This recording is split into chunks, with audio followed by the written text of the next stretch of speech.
Tesla had another very good quarter, not as good as it could have been. Perhaps it was not a record breaker, but that doesn't mean the headlines weren't quite positive, well, with a few exceptions. Joining me here to talk about it is Herbert from Brighter, and of course, we're going to look at the good, bad, and ugly. I'm Brian. Welcome to Futuraza.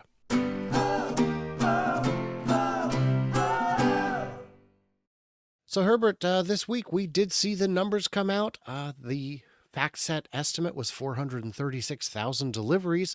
I was below FactSet, which I even announced on X, made me a little uncomfortable.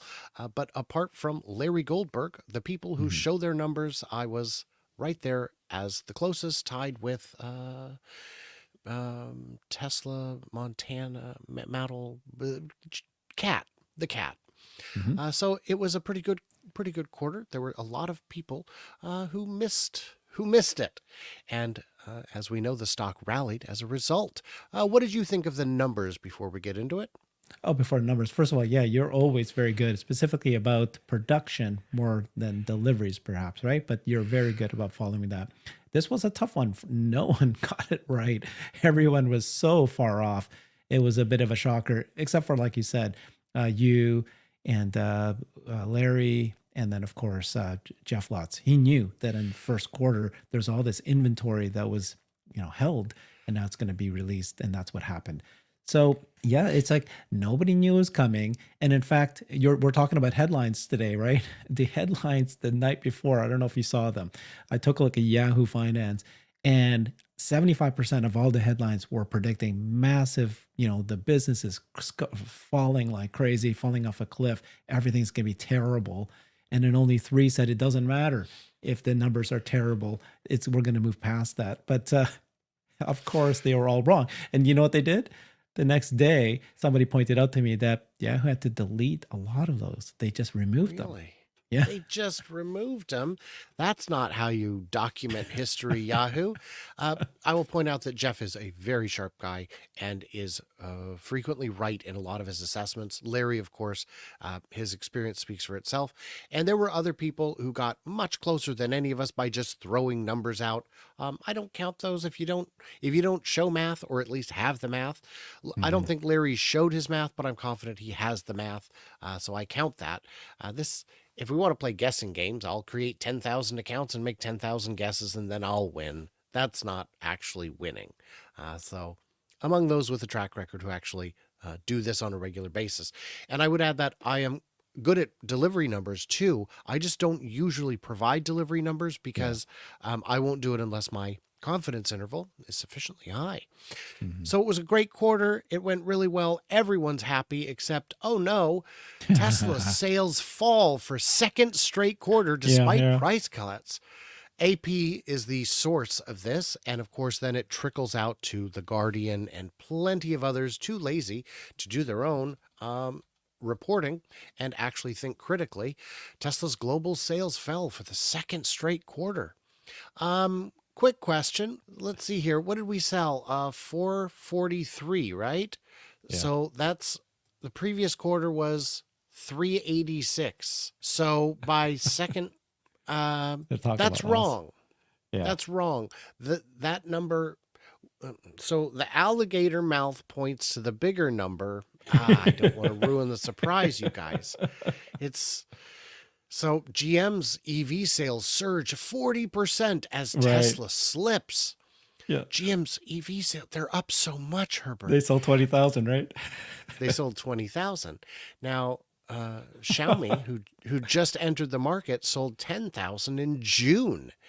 So with their very first model of their very first, their first quarter. So yeah, all these other, they're doing so good. And GM is up 1.2% year over year. Well, they're still dealing with a year ago. They're still dealing with a supply crunch, which, pardon me, is pretty unforgivable this late after everybody else got it sorted out. But yeah, they've got the new Ultium-based EVs like the Cadillac Lyriq, which saw more than 7,200, Herbert, 7,200. And yeah, this is less than 3% of their sales. And of course, GM stock is up. Isn't that exciting? And the Um, sales, obviously, for us in the know, when GM says they have sales, it's sales to dealers. It's not sales to consumers, and so you can't take that number and assume that that's correct. Brian, take a look at that last mhm. paragraph. I think it's hilarious. Demand for EVs worldwide is slowing, but still growing for most automakers. Tesla, with an aging model lineup and relatively high average selling prices, has struggled more than other manufacturers. Okay, Very but silly. it still retained the title of the world's top selling vehicle. So here's Tesla's 443,000 this quarter, and here's their previous quarter of 386. Yeah. Guys, we gotta just understand what's going on here. So GM, let's show this. 40%. Big, big exciting news there. So yeah, the Cadillac. So yeah, they sold 20,000, which Mhm. for those scoring along at home is like 4.5 days of Tesla production. That's very And it's made exciting. up from what? Eight vehicles, eight cars, eight different kinds of cars, right? Something like that. It's like quite a bit. So it's like, it's Um, even worse. It's not just one kind of car. It's like 1,000 here, 500 from that one. yes, and that those cars volume is where you save money. Yeah. If you're only going to be stamping a few thousand fenders, it is not cost efficient. It is a bad use of capital. But Axios is swiping back with some of their own brilliance. Tesla's declining vehicle deliveries signal it's losing EV dominance. Oh no. Look at how terrible it is. It's only their third best quarter of all time. Come on, Axios. You made this chart. How how well, but yeah, but it's down year over year. Yeah. I mean, it's yes, but if you follow the company, you know why. You know that, and we've seen this in videos. I think it was a few days ago or yesterday, maybe you had a video that we looked at where one of the analysts said their models are aging, they're old and tired. Are they? Because the S and X were refreshed just a couple of years ago. The 3 was massively refreshed. And I don't know if you guys have noticed, but they have a new truck out that's pretty fresh. That's pretty fresh. So I don't share the conclusion in that regard. I did mention on one show that Yeah. pretending these models are out of date makes you sound like Leonardo DiCaprio. Yeah. But I don't know if everybody understands this, and I think it's so logical, but that's just, I think we need to say it, right? So when a traditional automaker, they create a car, let's say the Toyota Corolla, then yes. every 3 years, they'll roll out a new version. So it's no longer out of date. It's Toyota Corolla, 2017 version, whatever. And but Yes. really, what they've done is taken the same car, and then it takes them 3 years to make the updates. Tesla still has the same Model 3 since it launched. It's still Model 3. And they don't say it's a new version. But every 2 months, every 3 months, every 7 months, there's something new, they put it in. Brand new, they put it in. New parts. The features that we're getting on the car continues to upgrade because it's over the air updates. It's unbelievable what you can now do with the car every single quarter. There's always brand new, but they don't call it a new model. So I think most of the you viewers here know that, but the public doesn't know that. So is it really aging? I don't think it's aging. I don't think it's, in So fact, it's always improving. Even it's always my old car that I bought in 2020 is better and continues to improve versus if I bought a Toyota Corolla in 2020, that just stays, nothing happens. That ages. That's done. yes, it's a snapshot in time. It's like you bought the digital version of the encyclopedia instead of the print edition. You can get updates. Yeah. And yes, like you were saying, the incremental changes are constant. I had a chance to talk with Corey Steuben when he was still at Hmm. Monroe, and I asked when they make a new car, the brand new 2024 Toyota Corolla, Camry, whatever. Do they already know how they're going to change the headlights for the next Yeah. 3 years? Hmm. And the answer was yes, of course they do. Yeah. Those next coming models that are going to make it even more exciting, are the ones they should have done today. We Yeah. know that They, this is the headlights people actually want, but yeah. we're just not going to do it. We're going to give them a little bit at a time. Yeah. So how bad are the numbers, Herbert? I hope you're sitting down because Mm. James Stevenson went ahead and charted it for us. Here's the actual rolling 12-month average deliveries, and you look, it's still up. It's not a hockey stick like it was. Now it's more of a soup ladle, but that is still going up. If you look at a year ago, the rolling 12-month average was lower. Because of course it was, because that's how the maths.